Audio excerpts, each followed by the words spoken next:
გამარჯობა. ეს არის გადაცემა გვერდიდან და მე ვარ დავით კალანდია. მიხაილო პოლდოლიაკის მგზნებარე სიტყვა წავიკითხე. თბილისის, ქუთაისის, რუსთავის ქუჩებში წინააღმდეგობა მეტყველებს, რომ საქართველოს მოქალაქეების უმრავლესობა არაა დაინტერესებული პოლიტიკით, რომელსაც ქართული ოცნება პრორუსული პარტია ატარებს. პრორუსული მამაშენია მიხაილო პოდოლიაკო. პოდოლიაკი იცით ვინაა? უკრაინის პრეზიდენტის მრჩეველია.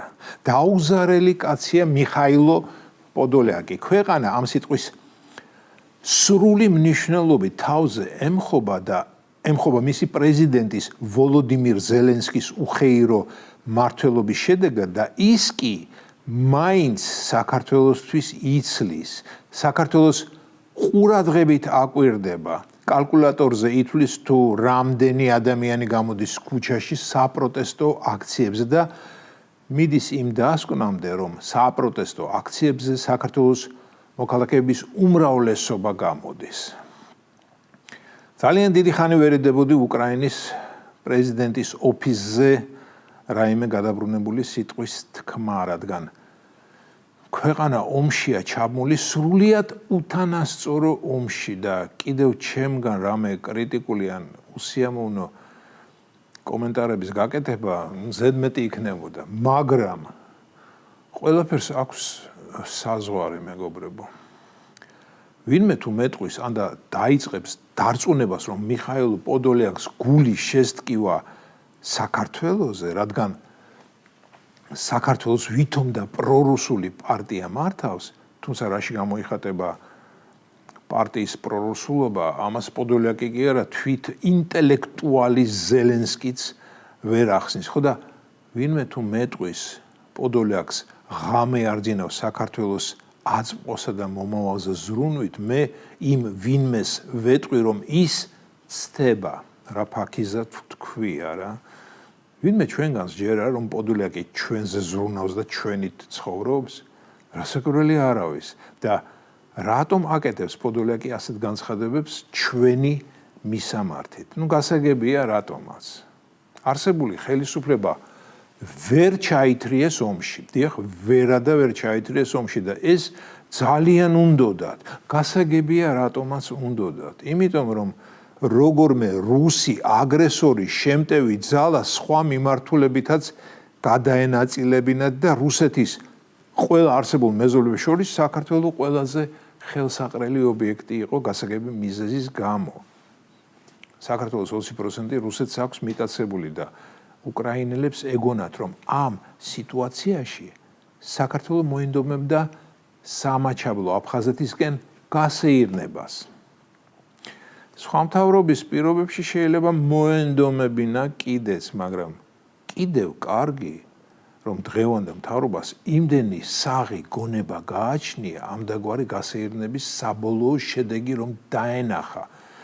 რომ გაესეირნებინა რა მოხდებოდა ხომ წარმოგიდგენიათ. შეიძლება დღეს ჩვენს ქვეყანას უკვე აღარ ეარსება როგორც ქვეყანას. დიახ, როგორც ქვეყანას, რომელშიც სხვა შორის პოდოლიაკის თანამემამულეებიც აფარებენ თავს ომის საშინელებას გამოქცეულები. ზოგჯერ ვცდილობ ჩემი თავი წარმოვიდგინო პოდოლიაკისებურების ადგილას. ანუ მათ ადგილას ვიზი ქვეყანას ინგრევა, ნადგურდება და ბოლო სამწუხაროდ ამას ჯერ არ უჩანს.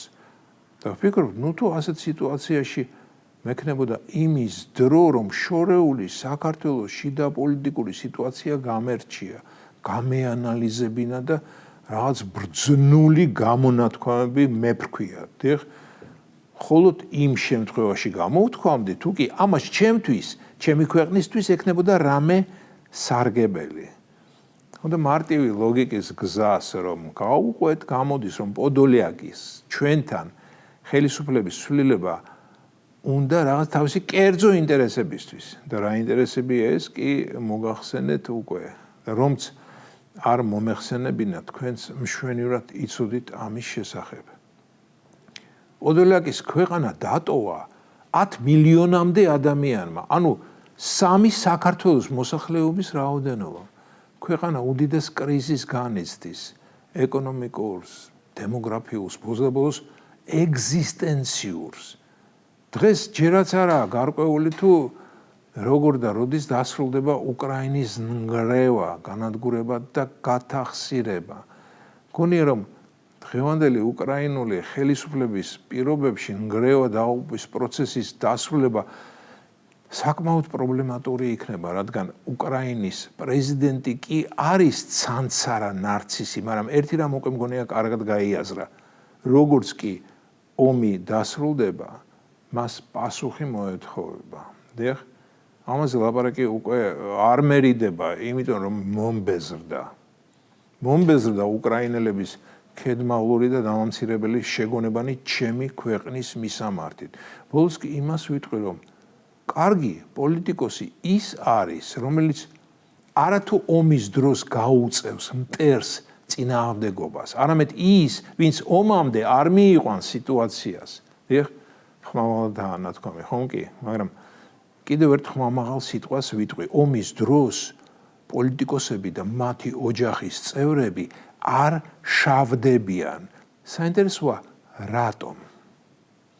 ეს იყო გადაცემა გვერდიდან და მე ვარ დავით გალანდია.